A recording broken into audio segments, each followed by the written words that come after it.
अरे नेहा भाभी, क्या बात है, आजकल आप दिखती ही नहीं हो। नेहा की पड़ोसन रेखा कहती है। नेहा जवाब देती उससे पहले दूसरी पड़ोसन सुमन बोली, अरे रेखा, तुम भी क्या सवाल कर रही हो? लगता है मोहित भैया इनको फ्री ही नहीं छोड़ते हैं, तभी तो ना हमारे घर आती हैं और ना आप हमें बुलाती हैं। दोनों नेहा को छेड़ते हुए हंसने लगी। नेहा बोली, अरे नहीं नहीं, ऐसी कोई बात नहीं है। और वैसे भी अब हमारी उम्र नहीं इतनी मस्ती करने की, तो मस्ती तो आप लोग करो। हाँ, पता नहीं क्यों आजकल फुर्सत ही नहीं मिलती, इसलिए आप लोगों से मिलना नहीं हो पाता है।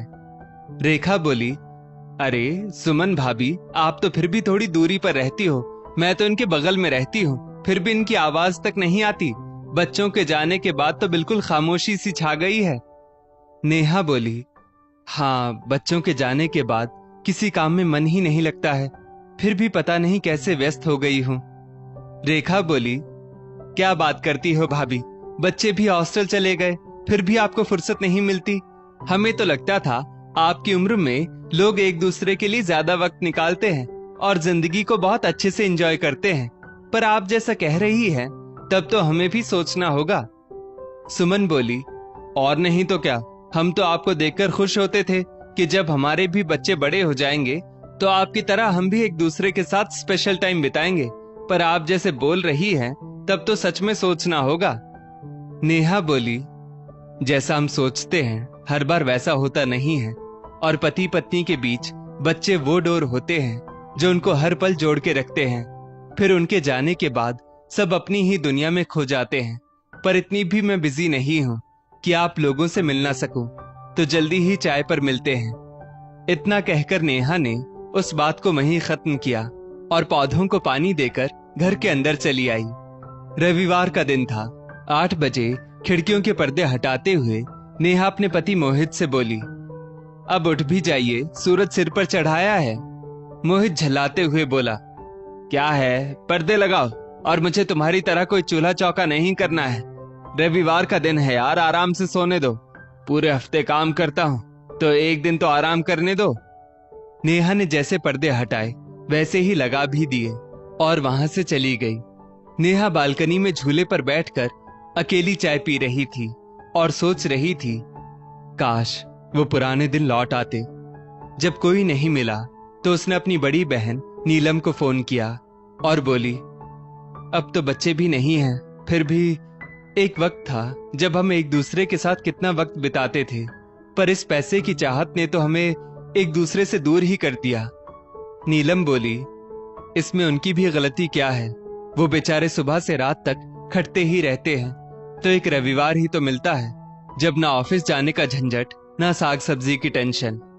नेहा बोली, तो औरत अपने मन का दर्द किससे कहे? नीलम बोली, ऐसा नहीं है कि मर्द अपनी पुरानी जिंदगी जीना नहीं चाहते हैं, पर उनके सिर पर लाखों जिम्मेदारियां होती है नेहा। जहां औरतें बोलकर अपने मन को हल्का कर लेती हैं, वहीं आदमी अपने दिमाग में हर वक्त हर चीज की कैलकुलेशन करते रहते हैं। नेहा बोली, दीदी, अब तो ये रोज का हो गया है जब हमारे बीच वक्त बेवक्त बहस हो जाती है। नीलम बोली, बताओ, फिर कहती हो कि काश वो पुराना वक्त लौट आए। अरे वो पुराने दिन अगर लौट आते तो हर पति पत्नी एक ना हो जाते और उनकी जिंदगी फिर वैसी ही खुशनुमा ना हो जाती। नेहा बोली, सही में दीदी, अगर मैं अपनी चाहतों पर कंट्रोल रखती और खुद पैरों पर खड़ी होती तो शायद इतना नहीं सोचती, और आज मुझे फिर ये अफसोस नहीं होता कि हमारी जिंदगी पहले कितनी खूबसूरत थी और अब देखो एक दूसरे की खुशियों का भी ख्याल नहीं रख पाते हैं। नीलम नेहा को समझाते हुए बोली, बहन, जिंदगी इसे ही तो कहते हैं, खट्टी मीठी यादों के सहारे हम आगे बढ़ते हैं, और आज के दौर में बिना पैसों के कुछ होता भी तो नहीं है, तो इसके लिए तुम मोहित जी को ही जिम्मेदार मत ठहराओ। जो हो गया सो हो गया, बस अब कोशिश करो एक दूसरे के लिए जो भी वक्त मिले उसे खुश होकर बिताओ, क्योंकि खाली दिमाग शैतान का घर होता है और जरूरतें तो कभी खत्म ही नहीं होती है। हाँ, क्वांटिटी उनकी जरूर कम हो जाती है, तो अपनी बात मोहित जी से कहो और उन्हें समझाने की कोशिश करो। इतना कहकर नीलम ने फोन रख दिया।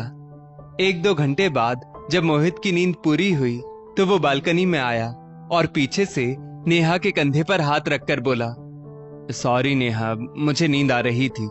रात में भी ऑफिस से फोन आ गया था तो मेरी नींद पूरी नहीं हुई और इसी झल्लाहट में मैं तुम्हें। नेहा बोली, आइए बैठिए, मैं आपके लिए चाय लाती हूँ। चाय देते हुए, एक बात बोलूं, नाराज तो नहीं होंगे? मोहित बोले, अरे नहीं नहीं, बोलो ना। वो बोली, अब हमारी क्या उम्र है छोटी छोटी बातों पर उलझने की। ना जाने कब वक्त का साथ छूट जाए तो क्या हम अपनी पुरानी जिंदगी फिर से नहीं जी सकते? पहले हम कितने खुश रहते थे, हमेशा एक दूसरे की खुशियों की चिंता करते थे। ना जाने वो दिन कहाँ चले गए जब मैं और आप हम होते थे। मानती हूँ मैं आपकी कोई मदद नहीं कर पाती, पर अब मैं थक गई हूँ। मोहित बोले, इन बातों के लिए तुम खुद को जिम्मेदार क्यों समझती हो? मेरी भी उतनी ही गलती है, क्योंकि मैं काम में इतना उलझ गया हूँ कि तुम्हें वक्त ही नहीं दे पाता। तो मुझे भी माफ कर दो। चलो फिर से शुरुआत करते हैं और पुरानी जिंदगी को एक बार फिर जीने की कोशिश करते हैं। नेहा उत्साहित होकर बोली, क्या सच में? मोहित बोले, बस तुम मुझसे प्यार करती रहो और सब हो जाएगा। नेहा शर्माई तो मोहित बोले, देखो कितने सालों बाद तुम ऐसे शर्माई हो। बस यही तो हमें फिर से करना है और फिर मैं और तुम हम हो जाएंगे। मोहित ने ऑफिस से 15 दिन की छुट्टी ली ताकि वो नेहा को लेकर मनाली जा सके।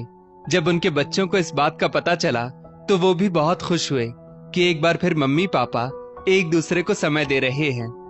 दोनों मनाली घूमने निकले। उन वादियों में उनकी पुरानी यादें ताजा हो गई और अपनी गलतियों का भी उन्हें एहसास हुआ कि आखिर जीवन में चूक हुई कहाँ।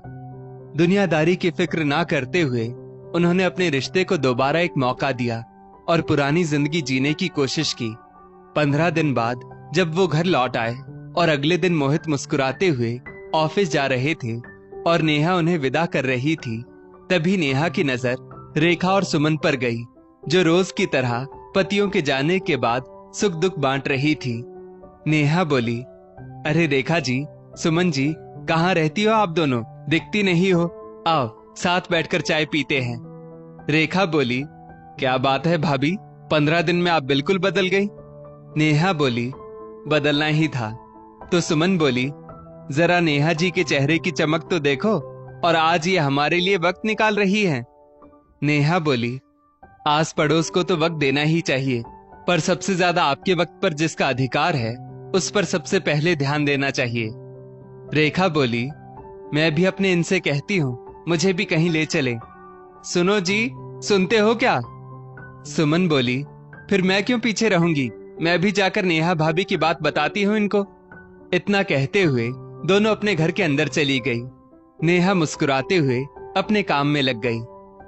दोस्तों, कुछ बातें आदमी खुलकर कह देते हैं, पर वहीं औरतें उन बातों को बोल नहीं पाती, क्योंकि उस बात को बोलने की झिझक उनको रोक देती है। तो पहले जैसे हम कम पैसों में भी घर चलाते थे और एक दूसरे को वक्त देते थे, वैसे ही अपनी जिंदगी को जीने की कोशिश करनी चाहिए। तो पुराने दिन अपने आप लौट आएंगे, क्योंकि और पैसों की चाहत ने ही हमें एक दूसरे से दूर किया है। किसी ने सच ही कहा है कि ये पैसा ऐसे ही नहीं आ जाता, बदले में हमारा सुख चैन ले जाता है। इस स्टोरी को लेकर आपकी क्या राय है, नीचे कमेंट करके जरूर बताइएगा। और ऐसी ही और भी बेहतरीन वीडियोस के लिए हमारा पेज जरूर फॉलो करें। धन्यवाद।